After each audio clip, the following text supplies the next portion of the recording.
Naam, assalamu alaykum warahmatullahi wabarakatuh. Naam, karibuni sana wageni ambao mmefika sasa hivi katika semina yetu ambayo leo ni wiki ya pili hapa Nuru Path Hajj and Umrah. Ningependa tupate utambulisho mfupi wa wale ambao wameingia sasa hivi, tukianza na Mr. DP World. Karibu sana Sheikh. Tambulisha Jafari. Kwa majina naitwa Jafari Bushiri.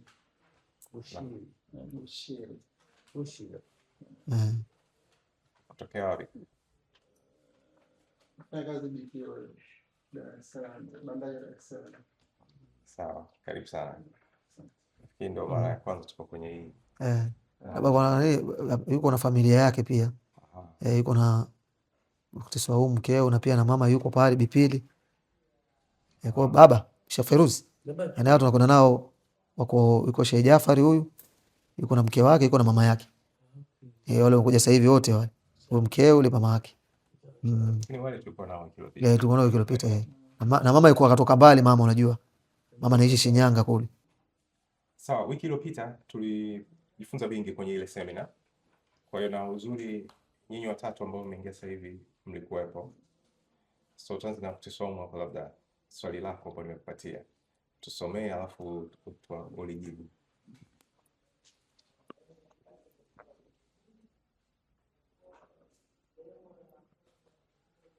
Swali la mama.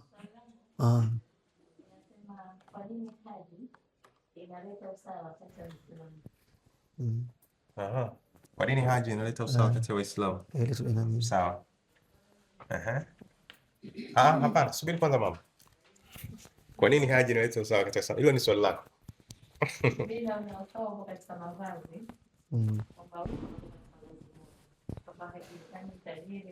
Mashallah.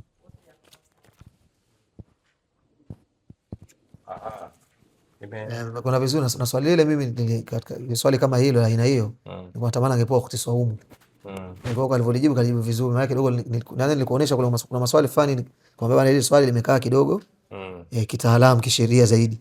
Kwa hiyo kutiswa humu kupewa lile swali ni mnasibu kabisa. Swali lile wanaleka usawa katika mavazi na kule, mfano ukienda Muzdalifa kwenye kulala kule, watu wanalala kwenye mavumbi. Sheikh Feruzi, unafahamu Sheikh Feruzi? Wote mnakaa mnalala chini wote kwenye vumbi pale. Inaweka usawa katika huo. Nikuulize swali Sheikh. Kitu gani kinaashiria usawa katika usawa wa watu katika ibada ya hija? Mavazi inaweza kuwa jibu lake. Lakini swali nasema kwa nini haji inaleta usawa? Haji inaleta usawa kwa vile haji ilivyo, kwa sababu inakusanya wale watu pamoja. Tutakuwa tunakwenda Arafa wako sehemu moja, wanakwenda Muzdalifa wako pamoja, mavazi yale pamoja, kwa hakuna tofauti bana, huyu tajiri, huyu kiongozi, huyu nani si kiongozi, wote wanakuwa wako katika hali moja. Sawa. Sawa, shukrani. Haya. Mama, tayari? Msaidie kumsomea ataona. Msomee tu hapo. Naam.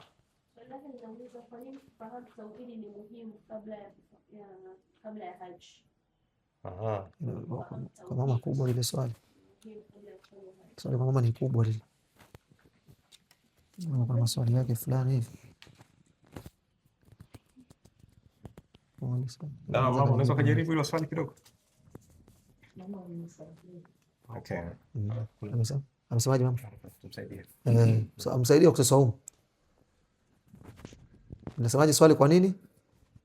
Kwa nini? Fahamu tauhidi. Muhimu kabla ya haji. Sasa tusaidie hapo. Mimi ninavyojua tauhidi ni kukodesha hapo. Ndio.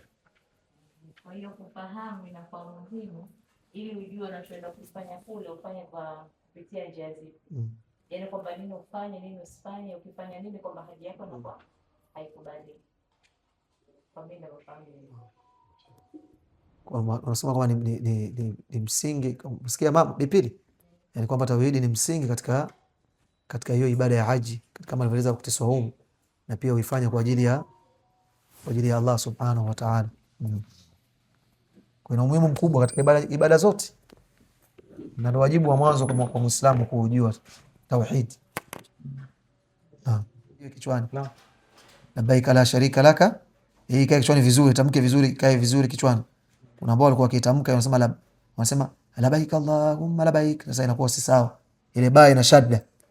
Ba ina nini shatarishi? Fahamu shadda ile inakaza labaika.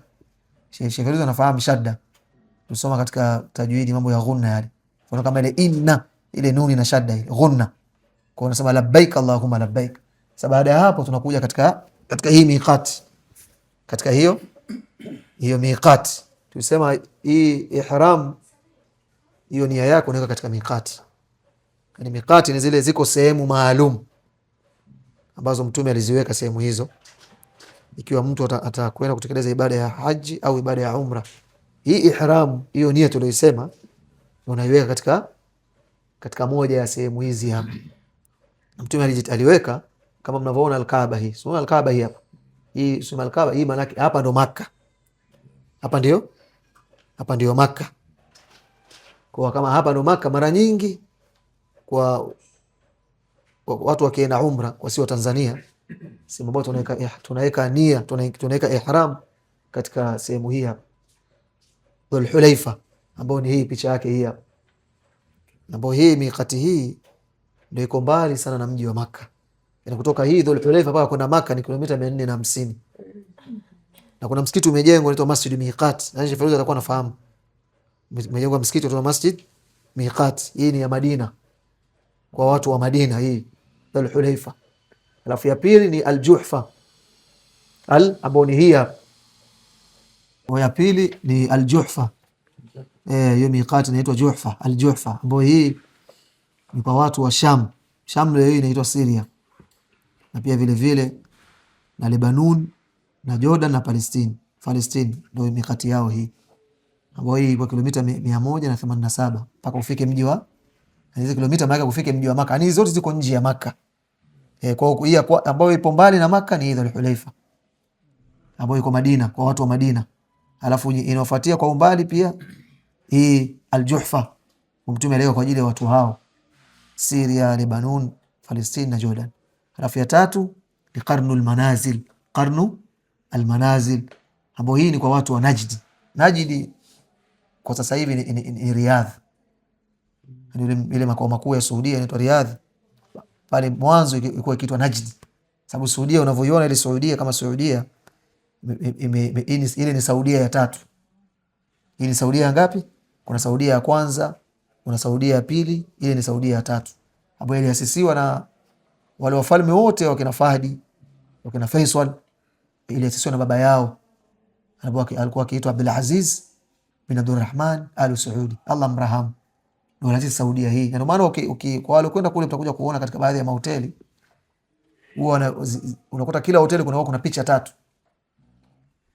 Picha ziko wa mwanzo ndio anakuwa huyu Abdul Aziz alasisi Saudia hii ya tatu, alafu pembeni yake kuna mfalme wa sasa hivi Salman bin Abdul Aziz, alafu picha ya tatu anakuwa yule prince Mohammed, wanamuita MBS Mohammed bin Salman. Katika hoteli zote hoteli serikali unakuta picha zao zipo pale. Kwa hiyo ni Saudia ya ngapi? Kwa ile Najdi sasa hivi ni Riyadh, na Riyadh ndio makao makuu ya Saudia. Kwa hiyo Qarnul Manazil ndio miqati ya watu wa Riyadh. Watu wa nini? Watu wa Riyadh. Na hii miqati ndio unaweka ile ihram, ile tulitaja ihram, ile nia ile katika moja ya hizi sehemu. Kwa hizi mawaqiti. Ya nne ni ya Lamlam. Ya Lamlam ni kwa watu wa Yemen. Watu wa Yemen. Na tumeonyesha kwenye Al-Kaaba pale ilivyokuwa, ukiangalia Al-Kaaba jinsi ilivyo, unaona ya Lamlam hii hapa. Maana usawa hapo ndio Yemen. Sababu Saudia kwenda Yemen unakwenda kwa gari. Saudia kwenda Yemen unakwenda kwa hiyo ya Lamlam ni kwa watu wa Yemen. Alafu ya mwisho ni Dhatu Irq. Na Dhatu Irq unaiona hii huku. Dhatu Irq kuna kwenye Al-Kaaba iko milango, hadi katika hizi pembe zake Al-Kaaba hii kuna hii nguzo, ambapo nguzo hii inaitwaga hivyo pia. Inaashiria kwamba Iraq nguzo hii katika Al-Kaaba. Na ukija hii Ruknul Yamani, Ruknu al-Yaman, maana ni nguzo ya kwa upande ule ile Al-Kaaba ilivyokaa ni pande zote za hizi miqati na pande za kilimwengu. Kwa ya tano ni Dhatu Irqi, ni kwa watu wa Iraq, ambao hii Dhatu Irqi ndio miqati ambayo ipo karibu zaidi na mji wa Makka. Yenyewe kilomita 94 kutoka Dhatu Irqi kwenda katika mji wa Makka, ambao ipo kaskazini mashariki mwa mji wa Makka tu Makkatul Mukarrama. Na pia katika hiyo katika picha kuna mambo ambayo ni ya muhimu kuyakumbuka, kuwa na kumbukumbu nayo, kwamba ukipita katika hizo miqati bila kuhirimia, yani wewe unakusudi, mtu inawezekana akapanda kwenye gari kamkodi labda driver taxi anakwenda kufanya umra, hiyo inatokeaga, kafika mwanza Madina anakwenda Dhul Hulaifa, atapita hapa au mikati nyingine yote. Sasa akapita ile mikati bila kuhirimia, kashavaa zile nguo zake, lakini kuna mikati amelala yule bwana akasahau, akapita bila kuhirimia, ikiwa ni kwa maksudi, atalazimika kurudi ahirimie, alafu atafanyaje? Atachinja. Atafanyaje? Atachinja mbuzi, atamwaga damu, lakini sasa hiyo lillahi alhamdu kwa watu wa haji pia na pia katika umra pia vile vile wanakuwa kwa makini. Hii inapata sana wale ambao wanakwenda wao na familia zao, akakodi taxi hivi, lakini kama unakuwa na watu wako nayo, yaitokee mara chache sana hii, sababu kama hii Dhul Hulaifa kuna msikiti Masjid Miqat kwa ambao wanaanziaga Madina, baadhi ya taasisi wanaanzia Madina, wakifika pale basi linaingia paka msikitini, watu wanakoga, wanakata kucha zao, wanavaa zile ihram zao, wanaweka nia kwa pamoja, kisha wanaelekea Makka. Kuna hizi miqat ni zilizotajwa kwamba kwa watu wa Makka, watu wa Madina, watu wa Lebanon, kwamba haina maana kwamba katika hizi miqati kwamba ni watu hawa peke yao, kwamba hii sio miqati yako ailimie kwenye la, yani ukapita yote katika hizi miqati umepita wewe unahirimia katika miqati hiyo. Sisi tukitoka mara nyingi katika tukiwa tunaenda Makka, hii katika ibada ya haji, mara nyingi taasisi nyingi huwa washuki Madina, wanaanzia wapi? Tunaanzia Makka. Kwa kuna miqati ambayo inakuwa katika ndege mkaribia, nasema tushakaribia katika usawa ile miqati, katika moja ya miqati bado tushakaribia katika usawa miqati, pale katika ndege tunatangaza bwana tunahirimia sasa, nasema labbaika labbaika umra. Kwa ukishasema maneno yale sasa ushaingia katika ibada. Kwa yale yote ambayo tumeyataja hayaruhusiwi, wewe utakiwi kufanyaje? Utakiwi wewe uyafanye. Na tukataja, tulisema kwamba ukifanya haya, kuna pointi nataka niitaje katika hizi ambazo namalizia, ambayo hayaruhusiwi kuyafanya haya. Ukishaingia katika ihram, kukata kucha au kukata mti ambao asili, au pia vile vile kuinda mnyama ambaye ule wa porini, au kuvaa nguo iliyoshonwa. Sasa ziko fidia zake, ziko fidia katika hiyo, mtu ikiwa atafanya moja katika hizi ambazo zimekatazwa, ambao na fidia hizo zimewekwa kwa fidia za aina 3, ambayo fidia ya mwanzo yani akiyafanya yale tuliyoyataja, ukiacha mtu kukutana na mke wake, kuna yale tuliyataja, ukiacha kukutana na mke wake pia ni haifai, japokuwa tu wengine na yenyewe haifai na inaharibu ile ibada, inaharibu ile ibada. Kwa kifanya haya tuliyataja hapa, kukata kucha au pia vile vile kunyoa nywele au kuvaa nguo iliyoshonwa kwa mwanaume, ziko fidia ambazo atakana kuzifanya. Atachagua kufunga siku 3 au kulisha maskini 6, na kila maskini kumpa nusu pishi, kila maskini kumpa nusu pishi, na pia vile vile kuchinja mbuzi na kugawa nyama yake kwa maskini katika mji wa Makka. Yaani ukiwa mtu kafanya haya ambayo hayaruhusiwi kuyafanya baada ya kuingia katika ihram, nifahamu shetarishi haya ambayo tumeyataja haruhusiwi kuyafanya. Ikiwa mtu atayafanya baada ya kuingia katika ihram, atatoa, ikiwa ameyafanya kwa maksudi, lakini ikiwa amefanya kwa maksudi, ima atafunga siku 3 au atalisha maskini 6. Kila maskini mmoja atampa nusu pishi, atampa nusu pishi, au atachinja mbuzi na kugawa nyama yake katika mji wa Makka. Lakini akifanya kukutana mtu na mke wake kabla ya kumaliza ibada ya umra, na pia kabla ya kusimama katika ile siku ya Arafa, hija yake inakuwa imeharibika na pia kama kumaliza umra yake inakuwa pia imeharibika, lakini atalazimishwa aikamilishe, na pia vile vile atalazimishwa aje kuilipa. Itakuwa haipo tena ile ibada yake. Mtu kukutana na pale alipoishia pale atakamilisha, alafu atakana aje kuilipa, lazima ailipe. Inakuwa imeharibika ile ibada. Itakuwa na hii ni mtu kukutana na mke wake. Anatoa mbuzi, anakutana na mkeo, yeye atachinja mbuzi. Alafu pia vile vile inaharibu ibada yake ya haji au umra. Ile ibada ya haji au umra, na ni wajibu kwake yeye kukamilisha. Ataikamilisha ile ibada, alafu atakuja kuilipa katika wakati mwingine. Sawa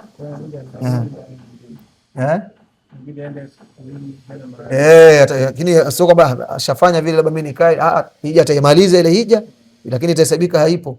Lakini wawili tena mwaka mwingine lazima aje kuilipa.